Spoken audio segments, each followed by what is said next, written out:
That was loud. All right, we are live on Facebook. Thank you all so much for joining tonight. My name is Kristen Foster. I am the Outreach Coordinator for Citizens First Congress.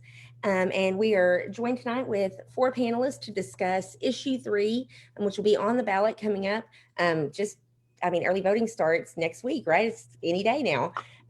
So we are almost ready for that. And I have been honored to be a part of a coalition of organizations that are working to oppose issue 3, and many of whom are represented here tonight.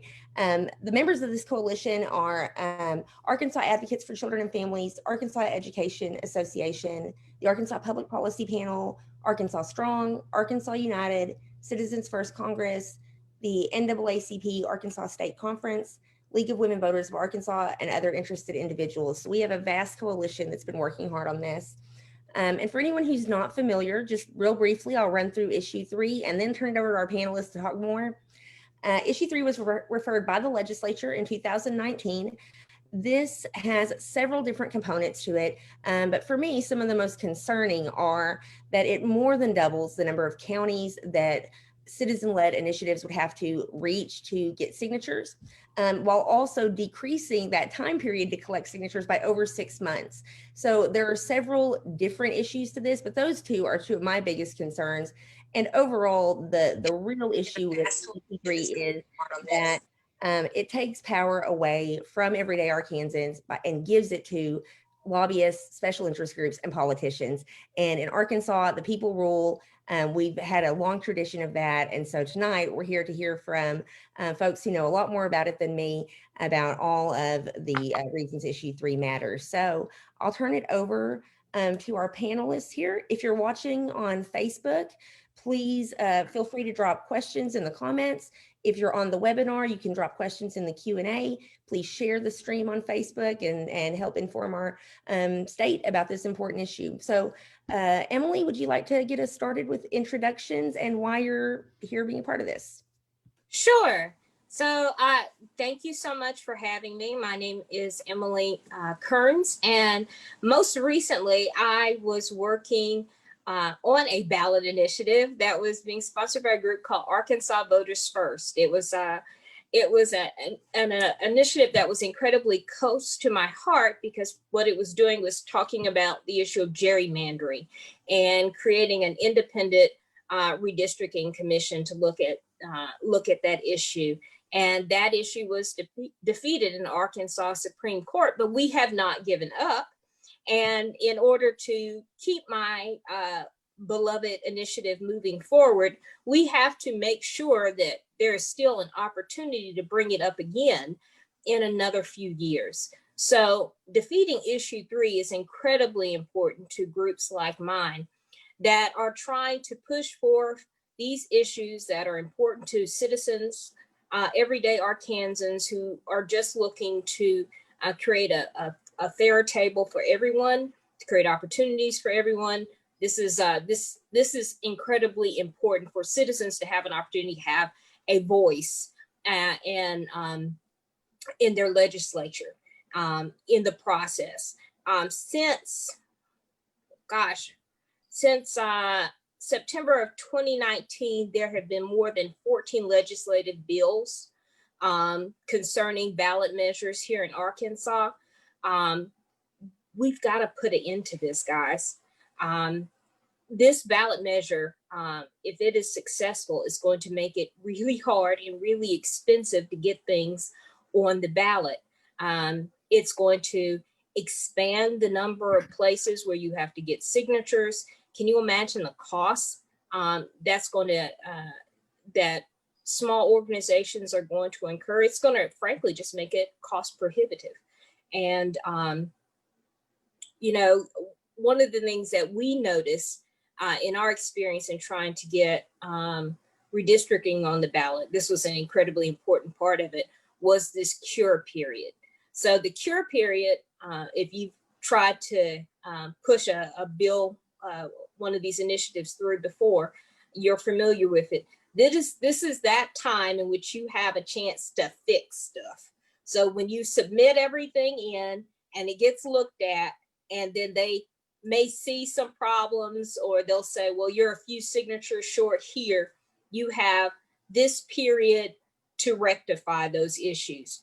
What this bill would do is almost do away with that process. So you're not going to have that kind of cure period to fix the issue. So if you didn't get it right the first time, you are out of luck. And can you imagine spending hundreds of hours of volunteer time, your own personal time, and your money and capital into an idea, and it gets defeated on a technicality? That's what issue 3 would do. This is harmful for groups like mine, groups like yours. What would have happened to the minimum wage initiative if they had had this at that time? Can you imagine? So that's why I'm involved with trying to defeat issue 3, and I'll let someone else speak. Thank you so much, Emily. Barry, would you like to go next? Yes, thank you so much for having this. I'm Barry Jefferson. I'm with the president of the Jacksonville branch of the NAACP, and I'm also the political action chair for the state conference of the NAACP. And the reason why we're fighting against this is for multiple reasons. It's somewhat of a voting suppression. It's taking your rights away from you. Your rights to stand up and speak your voice. Speak your voice on issues that is supporting you. It is very harmful for minorities, for people who are low income, who don't have a voice, that don't know how to reach their representative. We need to make sure people's voices are speaking loud. And this one way, and Emily spoke about the minimum wage. Without the minimum wage, we wouldn't be at where we're at now. We'd be still at the same number, and we won't be growing. And that's so important to our community, to the people of the Delta, to the people up in Eastern Arkansas, up in Northeastern Arkansas, Southern Arkansas, South Arkansas. It's so important for those people who don't have voices. That's why we are not supporting this issue. That's why we're talking to people and telling people to vote no, to vote no. And then again, I tell people all the time, their voices are their vote. So if you don't want your voice taken away from you, vote no for this issue, because it's that important, because there's nothing there to help you but to take your voice away. I call it a voter suppression, trying to take your voices away, what you're trying to do. So the NAACP statewide and all of our branches are voting no. We turn out members, we're going out to the community, we're letting people know to vote no for this issue. Thank you. Thanks, Barry. Susanna, do you want to go next? Here I am. Thanks, Kristen, for having me. And quite frankly, I don't think I could say it any better than Barry just did. I work for the Arkansas Education Association, and this is the only ballot measure that appears on the ballot this year that our board has taken a position on. And it is a position in strong opposition to issue 3 for the very reason that Barry just outlined so well, and that is it literally silences Arkansans. One thing I want people who are joining this conversation, maybe this is the first they're hearing about what issue 3 is, because so many of the other races are taking up all of the other air in the room, that sometimes these ballot measures get lost in the mix and we wake up in a world that we didn't mean to create because we just weren't aware of them. But issue 3 basically says, we don't want to hear from everyday Arkansans, and we don't want to hear or even consider the issues that we want to bring forward. Arkansas is one of only 26 states, I believe, that actually allows just regular people like you and I to bring issues forward, to place them on the ballot for consideration. When we see states like Oklahoma, just next door, who for years have tried to do things like expand Medicaid for the people of their state, year in and year out, their legislature, their governor said, no, we're not going to do that. And just a couple of months ago, the people of Oklahoma said, we're going to put this on the ballot, and they passed it, right? So we know that lawmakers are not always the route where the people can be heard. And sometimes people need direct access to the ballot. And Barry and Emily both brought up the minimum wage increase. Arkansas was remarkable. We raised the minimum wage in both 2014 and in 2018. And in both of these instances, they were brought by the people. They were brought by regular people, you and I. I had the opportunity to work on those issues. And even then, in the 2019 legislative session, after voters by a 2/3 margin approved a second minimum wage increase, the legislature convened and there were lawmakers who sought to strip that back and to strip Arkansans. I mean, 2/3 of the voters approved it. Tell me what other issue in America are voters approving by 2/3 in this divisive political moment? And the voters of Arkansas approved this citizen initiative that was placed on the ballot. And what issue 3 does, which will appear on your ballot in 2020, it's on your ballot now, it essentially makes it extremely difficult for regular people to have ballot access. And it's not that we say it's immediately going to pass, but it allows us to place an issue on the ballot so that Arkansans can decide if they want to support it or oppose it. It's just a fair shake to have ballot access. And it's kind of interesting because a lot of people, I think, don't realize that most of the states in the South don't even have this opportunity. Regular people don't have the opportunity to place just things that they want to have voters consider on the ballot. And we've had this opportunity here in our state. And issue 3, it doesn't slam the door shut on that opportunity, but it leaves it just barely open. And it creates so many obstacles to ballot access for regular people.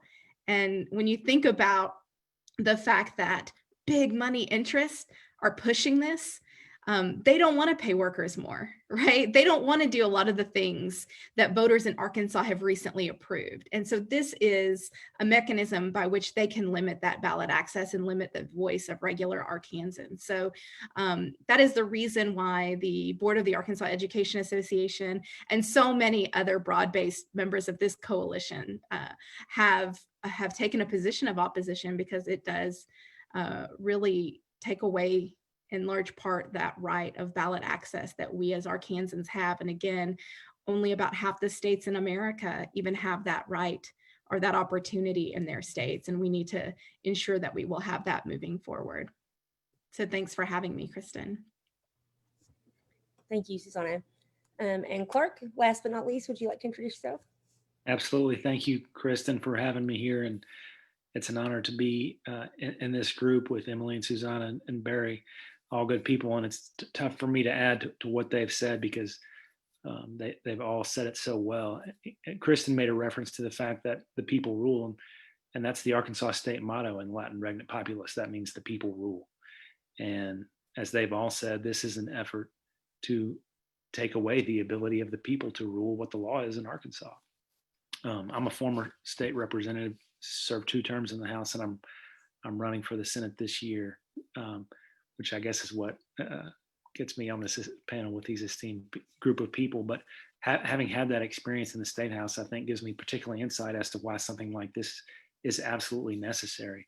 They've all mentioned the state minimum wage. And as Susanna mentioned, the people raised the minimum wage in 2014 and 2018. The last time the legislature raised the minimum wage was, I believe, in 2006. And they raised it at that time to $6.25 an hour. Starting January 1st of next year, it's going to be $11 an hour because of people-initiated acts. And so without the ability of the people to raise the minimum wage on their own, the minimum wage in Arkansas right now would be $6.25 per hour, which is obviously below poverty level and absolutely unacceptable. And that's just one example of countless issues that enjoy broad public support, but cannot pass through the legislative process, whether it's at the state or the federal level. Here we're talking about things passing at the state level. And the reason for that is because there's, and I can say from my experience, I know there's a lot of special interest influence at the state capitol over the legislative process. And when the people have an opportunity to vote directly on what an issue is, that is a much more pure process than what happens with the legislative process at the state capitol. And there are good people, don't get me wrong, at the state capitol. That doesn't mean everyone at the state capitol is corrupt, or even most. But the fact is that special interests and money have a lot of influence at the state capitol. And that's why issues like the minimum wage, but there are a whole lot more that have broad popular support, aren't able to be passed with legislation at the state capitol. And that's why we have to have this process. And as they've all said, it makes it much more difficult. I guess I just want to talk a little bit more, and they've made references about this, but already, unfortunately, to get something on the ballot is an expensive and complicated process. And this proposal would actually make it more expensive and more complicated. As it exists right now, the way that it works is you have to get signatures of 10% of the people who voted in the last gubernatorial election. And there were almost 900,000 people who voted for the gubernatorial election in 2018, which means you have to gather almost 90,000 signatures right now to get an issue on the ballot. That does not in and of itself change. One of the major changes is currently you have to gather those 90,000 signatures from 15 different counties in Arkansas. And that's a really broad level of geographic support. It's not like you can just hang out in 2 or 3 towns in Arkansas, gather your signatures, and go file it at the state capitol to be on the ballot. That's not how it works. You have to get from 15 counties. It takes a lot of work to make that happen. And it's a very time-consuming process, and it's an expensive process. This would change that from 15 counties, and the language in the proposal is 60% of Arkansas counties. So since we have 75 counties, that's 45 counties. So it triples the number of counties that you have to work in, which makes it a much more expensive and time-consuming process to get on the ballot. And as someone mentioned, I don't remember, maybe it was Emily, talked about the cure period. Right now, so long as you get 75% of the number of signatures that you need, then you have an opportunity of 30 days to fix that if there are some problems with some of the signatures. And this proposal pretty much removes the ability of anybody who's trying to get something on the ballot to fix that and make sure that it stays on. And then another issue is if someone brings a challenge to the validity of some of the signatures that were gathered, under the current law, the person who's challenging the signatures bears the burden of proving that the signatures were invalid. And this proposal really doesn't make it clear. That could stay the same, but it could actually change where the signatures that are gathered are presumptively invalid. If that's the case, it completely slams the door shut on anybody's ability to get something on the ballot. So anyway, those are some of the major changes. As Kristen, I think, mentioned, it also moves the deadlines way up. It shortens the amount of time to gather signatures and also the amount of time to challenge ballot initiatives that are invalid. But anyway, I think we've all talked about, I think, the minimum wage as one example of something that was very positive that the people passed in Arkansas. But even if you take specific initiatives off the table, I would hope that every Arkansan can get behind just the philosophical idea that the more direct democracy we have, the bigger voice we give to people all over the state, not just the politicians or the lobbyists or the special interests, the more voice we give to the people, the better off we are as a state. And the public policy behind this proposal is the opposite of that. It's to take power away from the people and concentrate it in the hands of the people who already have that power. And that is why I think this is a bad proposal, and I'm voting against it and telling everybody I know to do the same. I mean, I wanted to piggyback off of what Clark said. I mean, this is about a philosophy of having voters be able to access the ballot. This isn't pushing, one idea over another. There have been plenty of things that have appeared on the ballot in Arkansas that I've strongly disagreed with. There are things that I strongly agree with. All this is saying that we should all have equal opportunity to place the ideas that we want to see considered by the voters of Arkansas on the ballot. So I just want to really underline that point, that this isn't even pushing a certain ideology. It's just saying we believe that the people of Arkansas should have the ability to put the things that we want the voters to consider on the ballot. And issue 3 all but slams the door on the ability for regular Arkansans to do so. So I just wanted to really underline that point. And I want to add a couple of things to it. And I want people to understand that they are talking about the Constitution and taking your constitutional rights away from you. And this is very serious. I want people to understand that this is very serious. is they're doing everything they can to remove your rights away from you, and for you to have a voice to speak about your issues that you have concern, and if you decide to do it. And I think that's very important that people must understand. We don't want to go back to the 1960 and 1950 where your voice is not heard. We don't. This is for you, and I'm talking to the minorities out there when I'm speaking about this. This is one process that you actually can make something go on a ballot that you can vote on, that your family can vote on, that your friends can vote on. And if they remove this, you won't have that right no more. You won't have that right. I mean, and there have been some good ballot issues that have been on there. And I think Susan said that there's been a lot of great issues that have been on there. Medical marijuana, people who are sick that need it. We're glad that we have it here in Arkansas, because people who have cancer, I work at a cancer institution, and I know how it helped people and how to support people and other things. So those things right there is very important to people that don't have it. And I want to make sure people understand about this issue, and don't let no one trick you into saying, hey, this is a great ballot issue. This is something you need to support. This is not. Don't let them fool you. And if you look at the people that who putting these issues on there, just do your research. Look at the people who putting these issues on there, taking your rights away smallly, as much as little as they can. And as soon it's going to be completely taken away. Just look at them, and just look at the people who are sponsoring this and paying for this and doing the ads and stuff like that. Look at that. Then you see where it's coming from. And I want you to educate yourself. And I'm a big person about educating, doing research. If you don't do education, doing research, people are going to hurt you. And this is very important. And I had out getting registering people to vote and helping people understand the absentee ballots and going over ballots with people, and people asking, what's this issue for? And I just say, it's taking your rights away. Oh, it ain't taking my rights away. And I want people to understand that they're taking your rights away. So this is your right, and I want people to understand that. And if you have more questions, please reach out to me anytime on Facebook, anywhere. I would love to sit down and talk to you so you can understand what's going on here.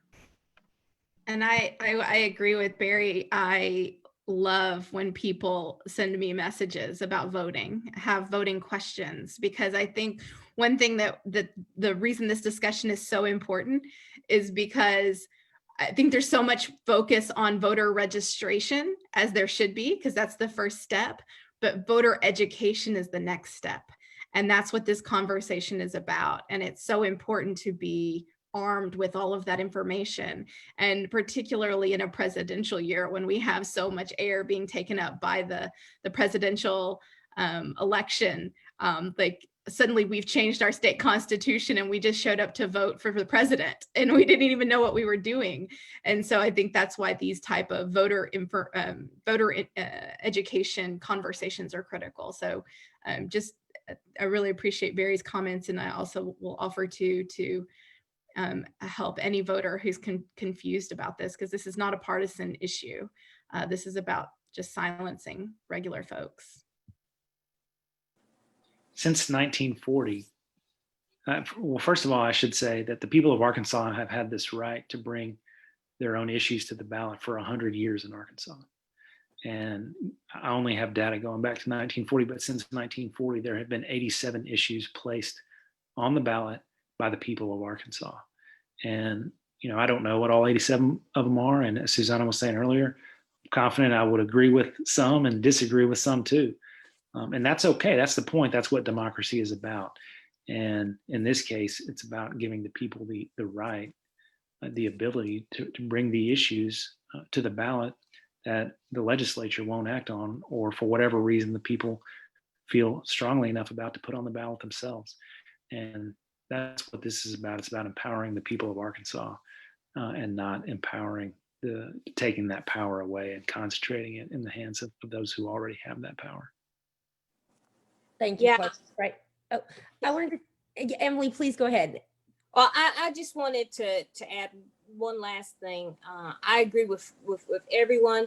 I just want to draw people's attention to that buried within this bill is also the issue of accountability and transparency. What this bill will also do will make it really hard for others to know what's going on. What it does, what this bill also does, it eliminates the public notice requirement. So right now, when these initiatives come forward, they are published in your local newspaper, and you can read about it, and you can learn what this initiative is about, what the legislature is trying to push through. That notice would go away. Your local newspapers, those trusted people that you go to find out what's happening in your state, those people that you know are telling you the truth without a bias. Well, we're taking away their business, and we're closing our eyes to the problems in front of us if we push forward with issue 3 and allow this to go through, so that and get rid of the accountability and transparency, which is so important when we are putting issues before the voters. You should know who's doing it and why they're doing it and what they are asking for. So I just wanted to draw attention to that issue. And that's so important, Emily. And I think every voter in Arkansas needs to ask themselves, why would they want me to not know? What are they planning to do that they don't want us to know about? And so I think that you raise a really critical point, and I think every voter should ask themselves that, and then vote no on issue 3. And I want you to real quick. I know Chris, you're trying to get in here. Real quick, I want you to reach out to the 2 sponsors of this issue here. Is Representative Deanne Vaught, and Senator Matthew Pitch. I think that's how you say his name, Pitch, Pitshach. Those are the 2 people who sponsored this. And I want you to reach out to them and ask them, why did you do this? What's the purpose? And I mean, ask those questions, because this is very important, that you should know things like this and see why did they do it? So reach out to those 2 people, and I'll put it on my Facebook page in case people didn't get those names, and so you can reach out to them, okay? Hey, and I'm going to, Barry, I'm with you. Also, if you're going to call people, call your Chamber of Commerce. The Arkansas Chamber of Commerce is behind this bill. They are supportive of this bill. Why does the Arkansas Chamber of Commerce want to take away your right to have this initiative? So why are they trying to take away Arkansans' rights? Why are they trying to take away Arkansans' voice? That shouldn't be the position of the Arkansas Chamber of Commerce. That is a good point, Emily. And I wanted to raise an issue that we touched on earlier, but that I think could be kind of confusing for folks, is the increasing counties. Part of what I've been hearing from the side that supports this issue is that by raising the threshold to require signatures from at least 45 counties, more Arkansans would have a say in the process. That's the argument we've kind of been hearing. Now, my view on that is that everyone votes on it at the ballot. That's not limited. All voters have a say. And so whether it's passed or failed still is decided by all the Arkansans that show up to vote. But Emily, you just came off of a ballot initiative campaign. Can you talk a little bit about how difficult it is just to get those 15 counties? Yeah, over the course of a few months, we gathered between 2 initiatives over 180,000 signatures. It took hundreds of paid petition signatures gatherers to do that, working Monday through Sunday at times. It was hard work, and we were doing this through a pandemic, if you can imagine. And this was an expensive project. Most groups are not as well funded as we were, and it was hard for us. And money should not be an obstacle for Arkansans to have their voices heard. It should not be an issue where only those who are well funded have the opportunity to get in front of the voters. And that's what this is going to do. When you increase the number of counties that we have to send signature gatherers out to, you're just making this process more expensive.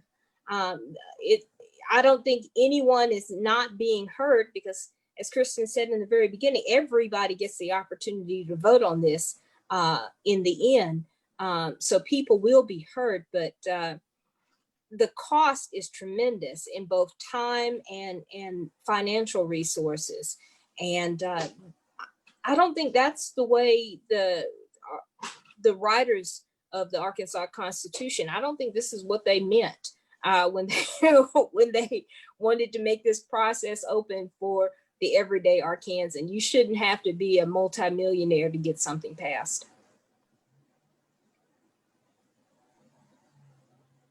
Thank you so much, Emily. Any other thoughts on how this impacts, this argument that this would be better for rural Arkansas voters if issue 3 were passed? That's the argument we've been hearing. I think what you said hits the nail on the head, Kristen. Everybody has the opportunity to speak on an issue. As Susanna said, just because you get on the ballot doesn't guarantee that it'll pass. It just gives everybody in the state an opportunity to vote on it. That's it. And the process of getting it on the ballot is not the same as having it passed to become law. The process of getting it on the ballot is to ensure that enough Arkansans care enough about it to make sure that it's on the ballot. And as I said, that's 90,000 people who have to sign in 15 different counties. That's a representative group of Arkansans that's enough to get it on the ballot. And that's not the equivalent of it passing and becoming law. And every single person in Arkansas who's 18 and registered to vote has an opportunity to speak about whether the initiative becomes law on election day. And I want to add real quick, if the real voters, and I think if we're going to use that excuse to say is the real voters don't have a vote, they do have a vote. They do have a say so in this because they vote on this issue. And I think that's very important. There's a lot of issues that I supported that did not make it. So so that don't mean because you go out and get the signatures and everything and it's going to make it automatically. I mean, there's a lot of issues that I supported and I was out there working hard for, and it did not make it. And I understand this, and I think that's our right. You cannot disenfranchise voters because of something you want to do, or just a few and things like that. And I'm gonna encourage people. Emily said, call the Arkansas State Chambers. I want you to call your local chamber. Why are you supporting this? Are you supporting this? I'm calling my Jacksonville chamber tomorrow and ask my director and say, hey, you supporting issue 3? Why? I mean, I want you to call your local chambers and ask them why. Because our local chamber get tax money. So since you get tax money, you have to ask. I have to ask you a tough question since the citizens of Jacksonville is sponsoring your organization. Same with Little Rock, same with Maumelle, same with North Little Rock, all the cities. So those, if you know that, call your chamber and ask them, why are you supporting this? And I think that's very important. And I agree with that point. And I think they need to know that voters are paying attention and they need to be held accountable for supporting something that silences people. And just while I was listening to the discussion, I went ahead and pulled up the map just to have it in front of me of which states actually allow this type of thing. I mentioned there are only about half the states. And of all of the southern states, unless you consider Maryland the South, which I think is a little touch and go, depending on, I don't know what their barbecue's like there, but the states near us, Georgia, Alabama, Tennessee, Kentucky, South Carolina, North Carolina, Virginia, West Virginia, none of those states allow this. The voters of those states have no path to the ballot to do this type of thing. Only Mississippi and Florida allow initiated amendments. They don't allow a statute to go on the ballot. In Arkansas, we allow both. So really, of the southern states, we're the only one that has as much ballot access as we do, and we need to fight to preserve that. A vote against issue 3 is a critical way that we can help protect that right and that ballot access. Thank you all so much. I had a list of questions, and I think you pretty much answered all of them before I ever got to my list.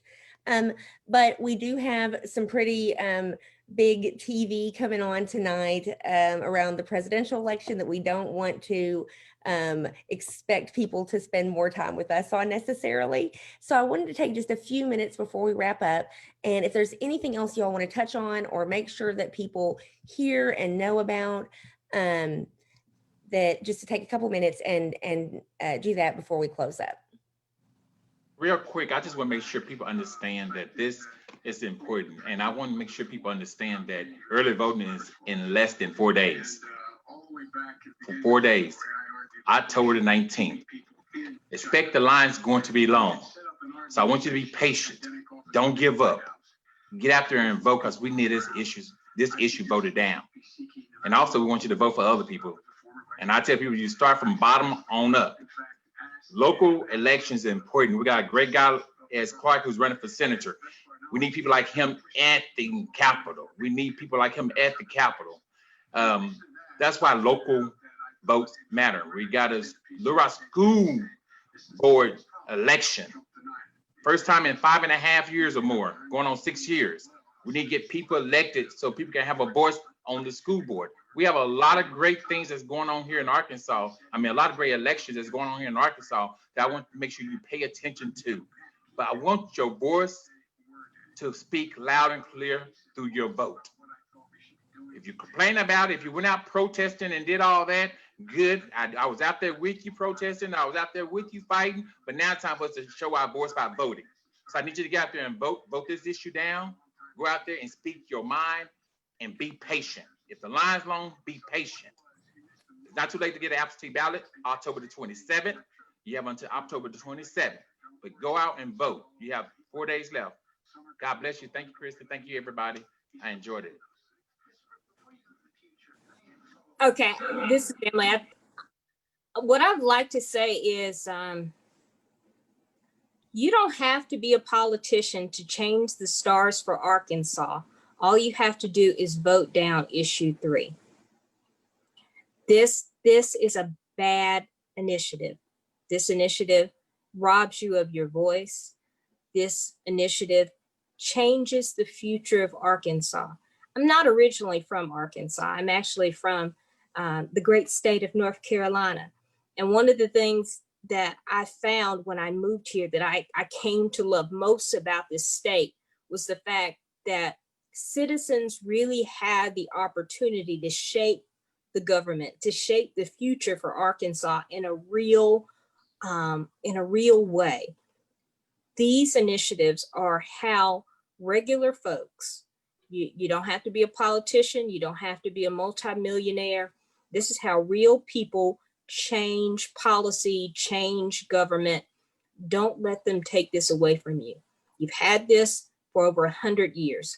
Don't give this up now. That's it.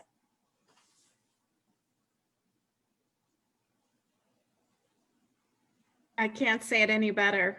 Vote no on issue 3. It silences the voices of regular Arkansans. And I just thank you, Kristen, for letting me add my voice to this chorus of people who are rising to oppose this very bad ballot measure. Absolutely. Yeah, I'm just grateful to be a part of this group and I'll finish where I started, which is what Kristen said. Regnant populace, the people rule Arkansas. And if that's what we believe as a state, then we should put our money where our mouth is and vote this proposal down. Thanks, Clark. And thank you all so much for joining tonight to discuss this important issue that's going to affect everyday Arkansans across the state for generations to come. This is not just a one-time issue. We have, for the first time, or for one of very few times in our history, no citizen-led initiatives on the ballot. They all were struck down. And if issue 3 passes, that may not be an option in the future either. And so this is a year that is very important to get out and defend our rights and our voice in government. I appreciate our esteemed panel who has so much information to share, brings so much to the table here. Please reach out to any of us for information. We're glad to help. Please share this video if you're on social media and join us next time. We'll be back on CFC with more information on the important issues coming to the ballot. Election Day is November 3rd. Thanks. Thanks, Kristen. Thanks, everybody. Thanks, Kristen. Bye.